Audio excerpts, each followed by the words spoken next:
अस्सलाम वालेकुम दोस्तों।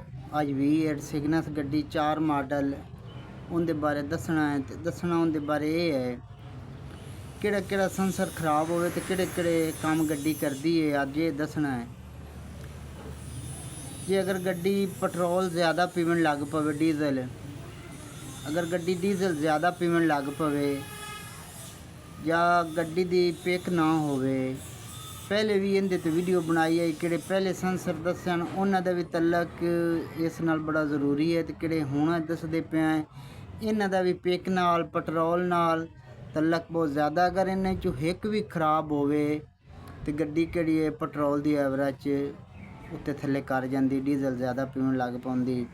दसदे इस गल्लों तां पे हैं कि किहड़े नवें ड्राइवर हैं उन्होंने वास्ते वीडियो बड़ी ज़रूरी है। तो पुराने ड्राइवरों तो पता उसी कि अगर किसी दोस्त को नहीं भी पता तो उनके वास्ते बड़ी ज़रूरी है वीडियो। तो गड्डी के सेंसर होंदा AGR। हुण AGR किहड़ा सेंसर है, अगर ये काम छड़ जाए, अगर AGR सेंसर काम छड़ जाए तो हुंदा की है कि गड्डी की किहड़ी पेट्रोल की या डीजल की एवरेज ये बहुत ज़्यादा हो जाती। गड्डी डीजल बहुत ज़्यादा पीवन लग पाउंदी और AGR सेंसर के काम छड्डण की वजह नाल किहड़ा RPM है, RPM की सूवी किस तरह उत्ते थले होंदी है ना, इस तरह नहीं होंदी।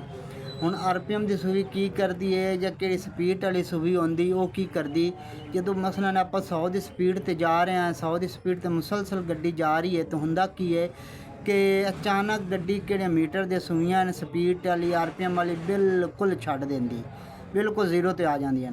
जो जीरो ते आ जांदियां मुड़ काम करना, मुड़ RPM जो आप पैर देने रेस देने तो मुड़ के सूवी अचानक 100 तो आ जाती। जे अगर किसी दोस्त को गड्डी है तो इस तरह कर रही तो AGR किहड़ा सेंसर है ये खराब हो सकता है। दूसरे नंबर ते किहड़ा इस AGR सेंसर की वजह नाल गड्डी का पेट्रोल डीजल ज़्यादा पीवन की वजह नाल गड्डी काले रंग का धुआं मारन लग पौसी और रेस तुसी देखो तो लेट पकड़ सी। अगर आप रेस देने किस तरह आप रेस दी उस तरह गड्डी नहीं पकड़ती। मसलन होंदा गड्डी ठीक होवे तो जिमें ही रेस दो तुवें ही उठ जाती नहीं। अगर जे गड्डी का AGR सेंसर खराब होवे तो मुड़ की होंदा कि जो तुसी रेस देंदे ने तो गड्डी टुरदी नहीं, रेस लेट पकड़ सी। और जो रेस लेट पकड़ सी तो झटका मार के रेस पकड़ सी, झटका भी मार सी नाल। किस तरह मसलन है आप स्पीड जाते पे तो गड्डी रेस छड़ देवे, रेस फद लवे, रेस छड़ देवे, फद लवे, झटके करे, मिसिंग करे तो उनका कि AGR सेंसर होंदा ये खराब होंदा है।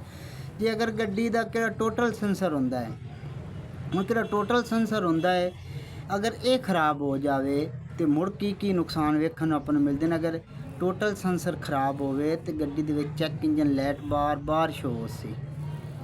हुण कि चैक इंजन लाइट ये बार बार शो होसी तो इस तरह ही गड्डी की किहड़ी पिक है वो बिल्कुल ना होसी, पिक बिल्कुल खत्म होसी, बड़ी नॉर्मल जी होसी कि तुसी गड्डी नूं स्पीड पकड़े सो तो इत्थों स्पीड पकड़दी 3-3 4-4 किलोमीटर गड्डी सफ़र कर जासी तो मुड़ जा स्पीड पकड़ सी।